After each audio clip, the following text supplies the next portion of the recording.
Proclamação do Evangelho de Jesus Cristo segundo João. Houve uma festa dos judeus e Jesus foi a Jerusalém.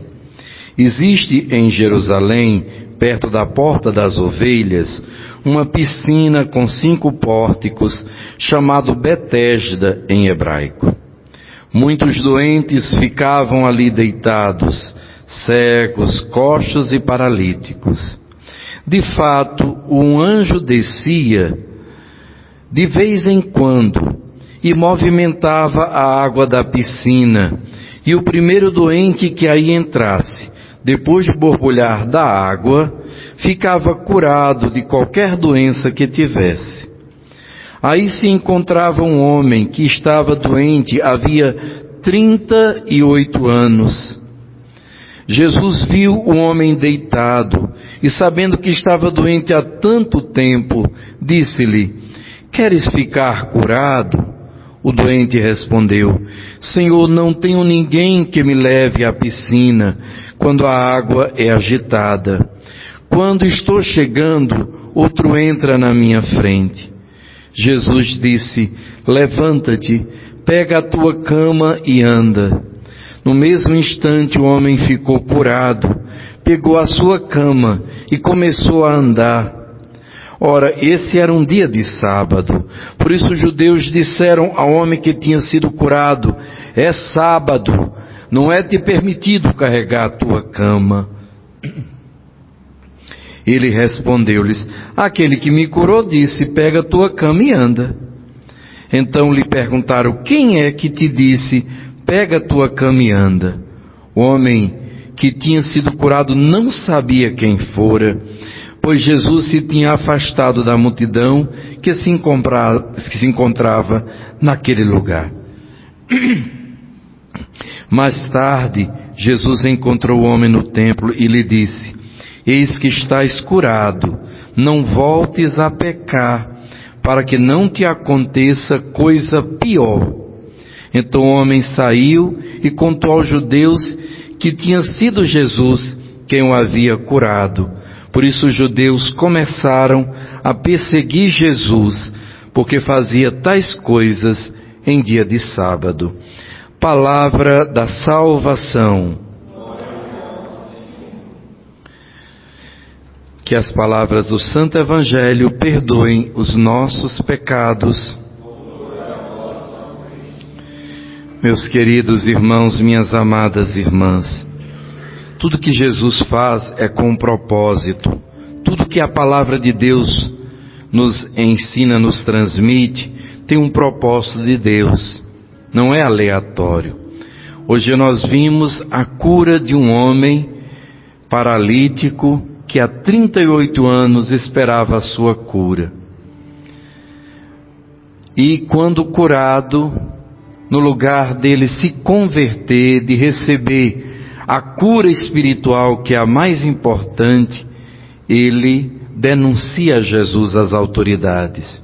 Ou seja, nem sempre uma graça que a gente recebe, se não for bem entendida, pode até se transformar numa ocasião de um mal muito maior. Vamos então meditar nesse Evangelho. Jesus chega à piscina de Betesda.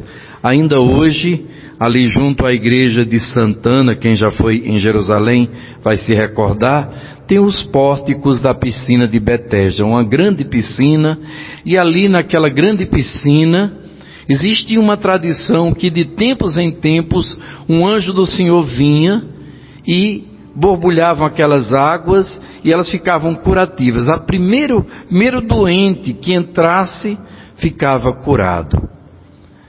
E por isso muitos doentes, cegos, coxos, aleijados, paralíticos, estavam ali.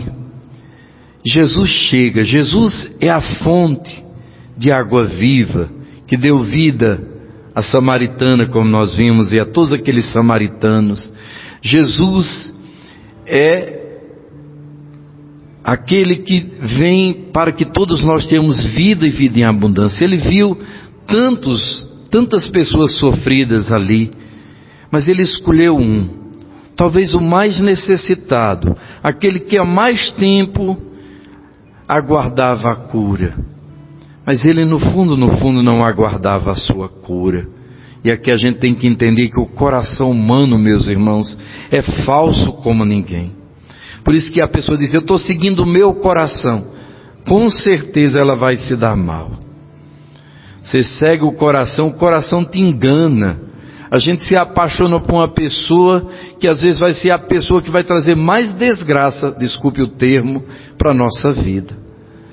Nosso coração é muito falso, é enganador, e o demônio tem muito acesso ao nosso coração. Então aquele coração, ele começou a aprender a viver de esmola, a ter uma desculpa. Veja que coisa terrível. Você passar 38 anos, você se acostuma com aquela coisa. É igual aquele casal que briga, mas nunca se separa. Eles estão acostumados a brigar. Eles estão acostumados a viver naquela... E se separar, eles não dão conta. Porque a gente se acostuma com o que é bom, mas se acostuma também com o que é mal. Está aí os vícios para provar isso. Será que uma pessoa não sabe que está se drogando, que ela está se matando? Mas ela se acostumou com aquilo.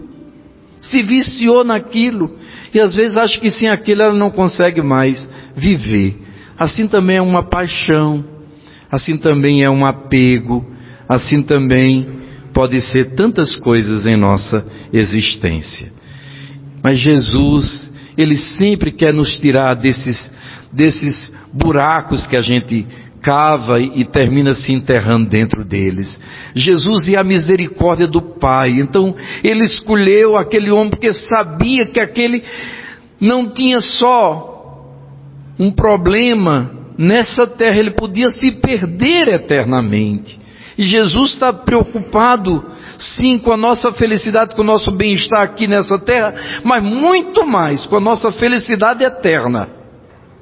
Porque se a gente se perder, estamos perdidos para sempre. O que é que valeu tanta cura, tanta bênção Jesus fez aqui? A gente viveu uma vida boa, mas foi para o inferno. Então Jesus está preocupado com a nossa salvação, por isso que Jesus vai até aquele homem. E ele faz uma pergunta àquele homem, pela resposta a gente vai saber onde estava o coração daquele homem. Você quer ficar curado? O que é que ele tinha que dizer? Sim ou não? Eu quero ficar curado, eu não quero ficar curado. O que é que aquele homem diz? Como muitas vezes a gente diz: Senhor, não tenho ninguém que me leve à piscina. Quando a água é agitada, quando estou chegando, outro entra na minha frente. São as desculpas que a gente usa. Eu sofri muito, meus pais se separaram, eu fui abusado. Eu não estou brincando com o seu sofrimento. Eu estou dizendo que o seu passado não determina o seu presente e o seu futuro. Pessoas que passaram muito pior sofrimento do que você conseguiram. Você também pode conseguir. Você não pode ficar, eu e você não podemos ficar preso ao que nos aconteceu. O passado a gente não pode mudar, a gente pode mudar o presente e o futuro. O passado é nossa história triste, mas agora nós temos Jesus. Jesus está aqui e Ele está perguntando para mim e para você: você quer ser curado? Você quer uma vida nova? Você quer recomeçar a sua vida? O que é que eu tenho que responder em você? Sim, Senhor, eu creio. Eu quero, Senhor. Eu sou muito fraco, mas eu confio na Tua misericórdia. Se o Senhor está comigo, eu vou vencer. Tudo posso em Ti, Jesus, que me fortalece, que me dá a Sua graça. Jesus, sabendo que se ficasse conversando com aquele homem, ia ser a noite toda, o dia todo, essa pessoa não muda. É tão terrível. É aquela pessoa que você faz de tudo. Ela está precisando de dinheiro, você dá dinheiro. Você dá sempre dinheiro, você dá sempre dinheiro. Ela está sempre gastando. Ela nunca tem nada, ninguém lhe ajuda. Sabe? Ela fica dependendo de você a vida toda, não quer crescer. Aquele filhão de 30 anos, cabra safado, desculpe. mas que vive à custa do pai e da mãe, que não assumiu a vida, o risco. É meu filhinho, ninguém ajuda, ele tem tanta dificuldade. Vai vencer na vida, vai pensar em alguma coisa para você fazer. Levanta-te, primeira coisa, sai de onde você está, levanta-te, toma a tua cama e anda. E Jesus vai saindo. Para que Jesus vai saindo? Uma pessoa que passou 38 anos esperando a cura, de repente ela se levanta, pega a sua maca e não vai nem atrás daquele que fez um milagre na vida dele. Ou seja, é uma pessoa muito ingrata. Para essa pessoa você pode dar tudo, até a sua vida. Ela vai chorar um pouquinho no seu enterro, no outro dia já vai esquecer. Acabou. É uma ingratidão tão grande. Essas pessoas são as mais difíceis. Se você tem uma delas, se prepare, peça a Jesus sabedoria, e porque são pessoas que dificilmente mudam. É difícil, é o pior tipo de pessoa. Ele sai, pega a cama e vai andando. Aí vai perto dos fariseus. Sabe aquela pessoa que sempre atrai problema? Nunca está resolvido, sempre. Aí os fariseus perguntam: é sábado, não te é permitido carregar a tua cama. Aquele que me curou disse que eu pegar essa cama, estou cumprindo a ordem dele. Aí Jesus dá a segunda chance para aquele homem. Vai, o encontra e pergunta para ele: eis que estás curado, não voltes a pecar para que não te aconteça coisa pior. O que é pior do que você passar 38 anos? É você ir para o inferno. O salário do pecado é a morte. Jesus deu a última chance para aquele homem. Foi o que aquele homem fez com as chances que Jesus deu? Então o homem saiu e contou aos judeus que tinha sido Jesus quem o havia curado. Por isso os judeus começaram a perseguir Jesus porque fazia tais coisas em dia de sábado. Olhe como a gente responde se a gente não tiver cuidado das graças de Deus. Você lutou tanto por aquele casamento, agora você está falando mal daquele casamento, o casamento que você mesmo quis, que você rezou tanto, que você fez de tudo.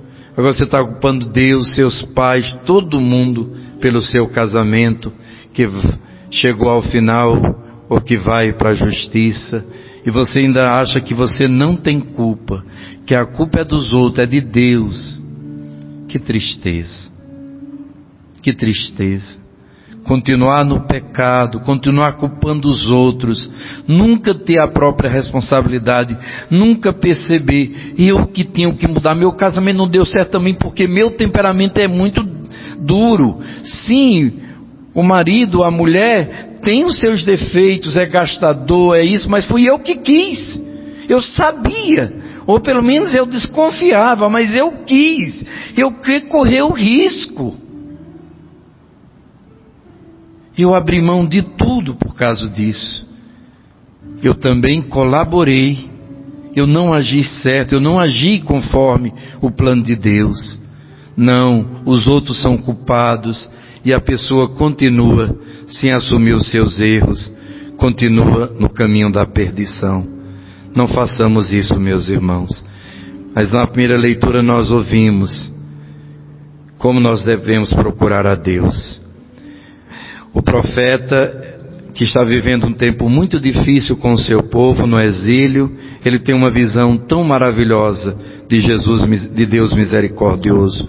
Ele vê o templo de Deus e começa a surgir do templo, do altar do templo, umas correntes de água. E aquele rio vai crescendo.